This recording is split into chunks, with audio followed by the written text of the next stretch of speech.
Hi students, in this session we are going to discuss the third chapter, two stories about flying from the book First Flight. Now the first story is His First Flight by Liam O'Flaherty and the second story is The Black Aeroplane by Frederick Forsyth. So right now in this session we are going to discuss the story His First Flight by Liam O'Flaherty.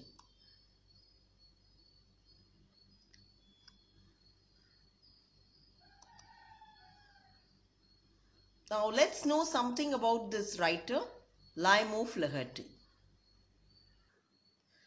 So Liam O'Flaherty was an Irish novelist and short story writer. He was born on 28 August 1896 and breathed his last on 7 September 1984. He was born in a remote village of Gortnag Capel in Galway. In 1908, he went to Rockwell College. He became a popular literary figure with his best-selling novel The Informer in 1925, and the next novel Return of the Brute was also a great success. O'Flaherty will be remembered as a major voice in the Irish literary renaissance.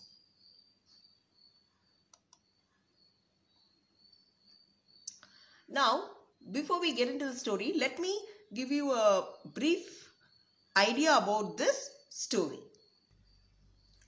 So His First Flight highlights the importance of independence, self-belief and confidence and the need for motivation to attain goals. Necessity is always the mother of invention, but it sometimes needs an initial spark from outside. And this story is also a metaphorical assertion that everyone needs to be independent even while staying involved in family life. But the joy of independence is not meant for cowards. Now, every first step in life needs courage and self-confidence. And even to cover a distance of 100 miles, we have to take the first step. So, from an educator's point of view, His First Flight shows how to tactfully impart motivation. And this story is about a bird seagull who tried to overcome its fear.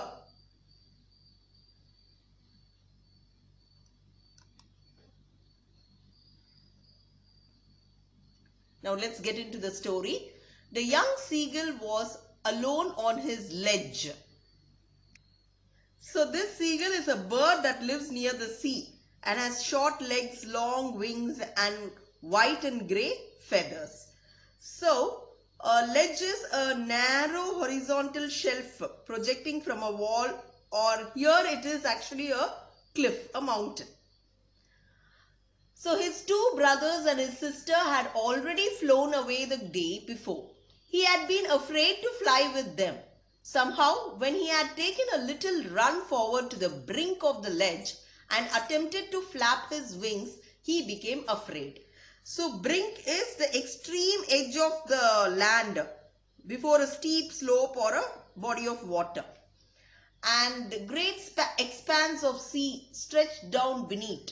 Expanse is a wide continuous area of something.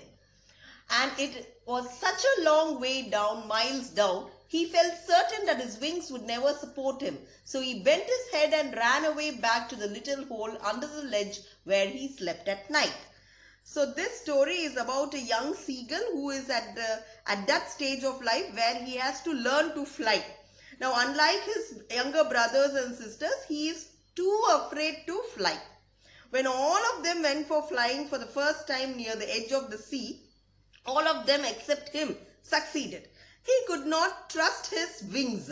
He got terrified by the vast sea and got convinced that he could never fly. As a result, what happened is he was ashamed and disheartened and went inside the ledge where he usually sleeps. Even when each of his brothers and his little sister, whose wings were far shorter than his own, ran to the brink, flapped their wings and flew away, he failed to muster up courage to take that plunge which appeared to him so desperate. So here, flapped is the movement of the wings up and down while flying, and muster is gather. plunges, jump or dive. And desperate is full of disappointment. His father and mother had come around calling to him, shrilly upbraiding him, threatening to let him starve on his ledge unless he flew away, but for the life of him he could not move. So shrilly is with a high-pitched or piercing voice. Upbraiding is scold. So here what happened is, his younger siblings managed to take their first flight despite their wings being shorter than him. But he could not summon the courage, though he tried so desperately. And he was scolded by his parents for not trying again, but he was so afraid that he could not even move.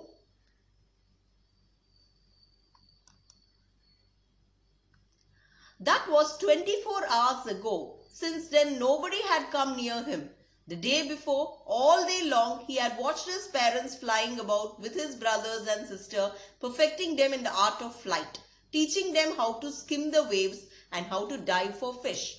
He had in fact seen his older brother catch his first herring and devour it, standing on a rock while his parents circled around, raising a proud cackle.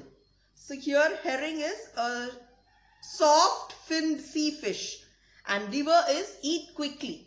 Cackle is to laugh in a loud way. And all the morning the whole family had walked about on a big plateau midway down the opposite cliff, taunting him with his cowardice. So cliff is a mountain and taunting is mocking. Cowardice is lack of bravery. So here what happened is, now he had been all alone for a day after he tried, because if the parents were busy focusing on his siblings, on his brothers and sisters. They helped the siblings to master in the art of flying and diving for food, that is fish. And his older sibling even caught his first fish, which he proudly ate at a rock while his parents celebrated it. But that morning his parents taunted him, were mocking at him all the way for being a coward. The sun was now ascending the sky, blazing on his ledge that faced the south. He felt the heat because he had not eaten since the previous nightfall. He stepped slowly out to the brink of the ledge and, standing on one leg with the other leg hidden under his wing, he closed one eye, then the other, and pretended to be falling asleep. So ascending is, the sky is the act of rising up through the air. Still they took no notice of him. He saw his two brothers and his sister lying on the plateau, dozing with their heads sunk into their necks. Dozing is sleeping. His father was preening the feathers on his white back. So here preening is to clean its feathers and making it tidy. Only his mother was looking at him. She was standing on a little high hump on the plateau. So here hump is a rounded raised mass of earth or land. Her white breast thrust forward. Now and again she tore at a piece of fish that lay at her feet and then scraped each side. Scrapped is discarded. Each side of her beak on the rock. The sight of the food maddened him. How he loved to tear food that way, scraping his beak now and again to wet it. So here what happened is, the sun had now risen and he was feeling the heat more than ever, because he was empty stomach since the night before. So he stepped out of his ledge and pretended to sleep on one leg to gain the attention of his family. Still no one noticed him and his siblings were all sleeping. His father was cleaning his feathers with his beak, but only the mother was standing on the other plateau eating fish while she noticed him.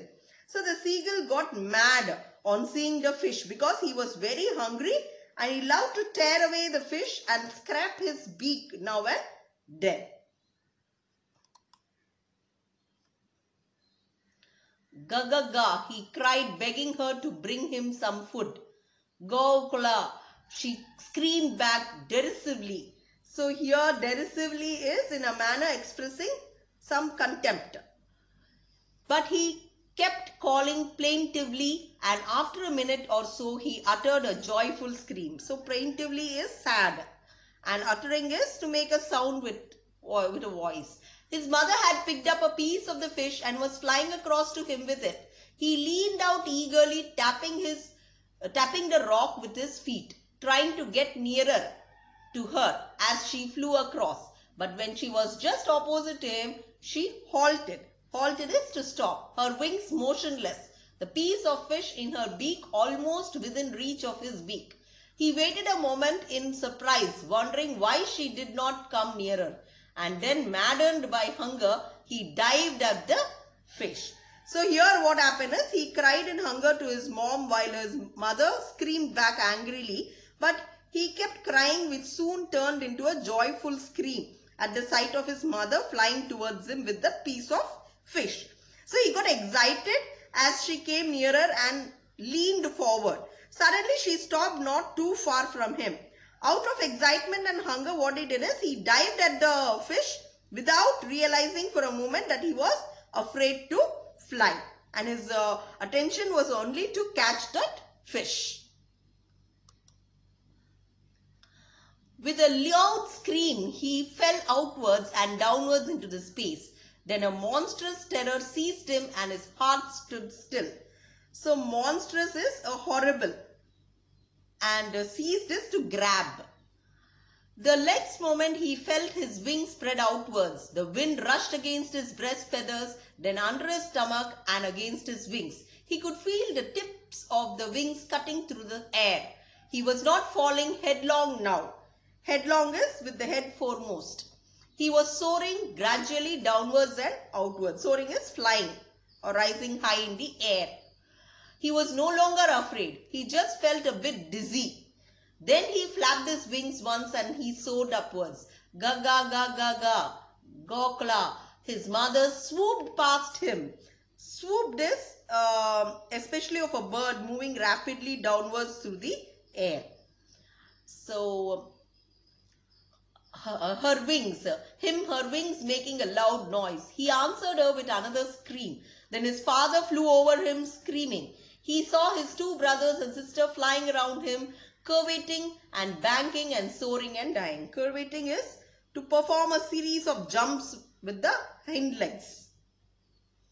So here what happened is, he got so excited that he fell as soon as he tried.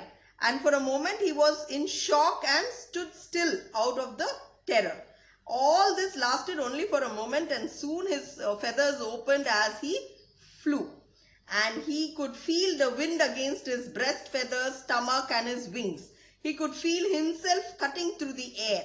He was not afraid anymore, and he was just a bit nervous. But then his mother accompanied him.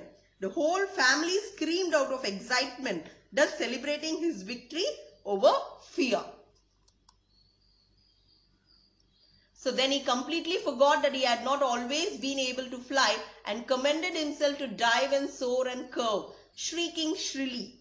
So here shrieking is to make a high-pitched sound, and shrilly is loud and force. He was near the sea now, flying straight over it, facing straight out over the ocean. He saw a vast green sea beneath him, with little ridges moving over it, and he turned his beak sideways and cawed amusedly. So cawed is to utter a caw, and ridges are the long narrow hilltop or mountain range or watershed. So here what happened is, once he overcame his fear, he forgot that he was once afraid of it, and he did all those things he once feared. He flew straight over the sea and could see the greenery and the mountains beneath him. He screamed out of joy and he enjoyed the victory.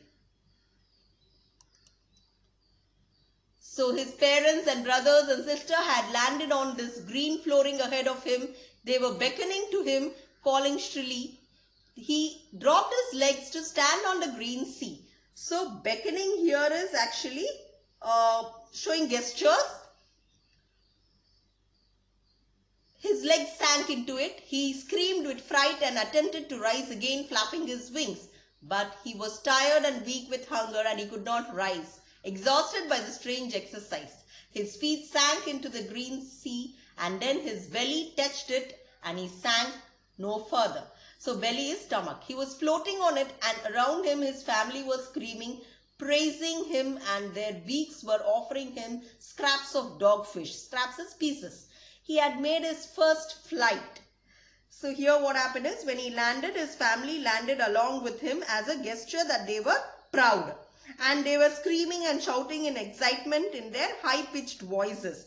He then went into the sea, where at first he got scared and thus panicked. And he tried escaping but got tired and weak because of hunger. Thus when he calmed down, he started floating in the sea. He was once afraid of doing it. And his family was celebrating in excitement and offered him food as praise, as a mark of appraisal. And finally he had overcome his fear and had made his first flight.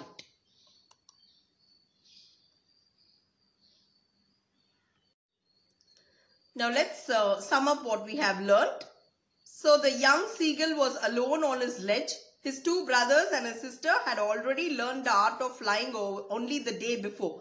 And he did try, but he had taken a little run forward and tried to flap his wings. But that was all he could do. He became afraid. He felt that his wings would not support him. So he bent his head and ran back to the little hole where he slept at night.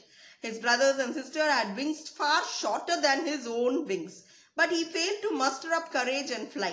So his parents taunted, scolded, and threatened him to leave him starving at the ledge unless he flew away. But nothing could make him fly. So the seagull helplessly watched his parents flying with his brothers and sister. They were perfecting them in the art of flying. They were teaching them how to skim the waves and how to dive for fish. The whole family went on taunting him for his cowardice. So only his mother was looking at him. She had picked a piece of fish. She was flying across to him with it. He leaned out eagerly. The mother was very near to him with the fish in her beak. But maddened by hunger, what he did is he dived at the fish. With a loud scream, he fell outwards and downwards into the space. A terror seized him. His heart stood still. His mother swooped past him. He answered her with another scream. He saw his two brothers and sister flying around him. So the seagull completely forgot that he was unable to fly. He let himself free to dive, soar, and curve at will. He was shrieking shrilly. He saw a green sea beneath him. His parents, his brothers and sister were beckoning to him, calling shrilly. He was tired and weak with hunger, so his feet sank into the green sea and his belly touched it. He sank no farther, and his family were praising him, and their beaks were offering him scraps of fish. So he had finally made his first flight.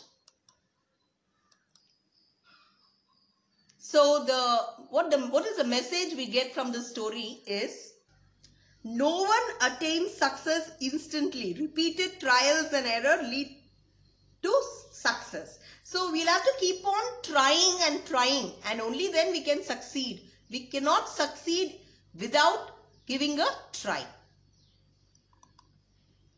So hope you have understood the meaning behind this story, the message you have derived from the story. So have a great day, children. Thank you.